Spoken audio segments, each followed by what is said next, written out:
আসসালামু আলাইকুম ভাই বন্ধুগণ, আশা রাখি আপনার সবাই ভালো আছেন। আল্লাহর রহমতে আমি ভালো আছি।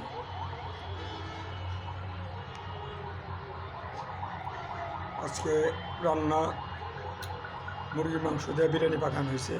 আলহামদুলিল্লাহ, আল্লাহ পাক রহমত বরকত দিছে দিয়ে দেখে বিরিয়ানি পাকানো হয়েছে মুরগির মাংস দিয়ে।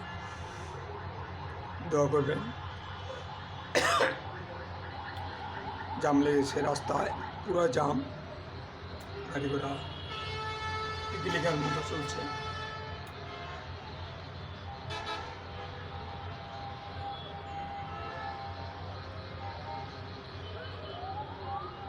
আল্লাহ ভরসা, সবাই আমার জন্য দোয়া করবেন, আপনাদের জন্য দোয়া করি ইনশাআল্লাহ।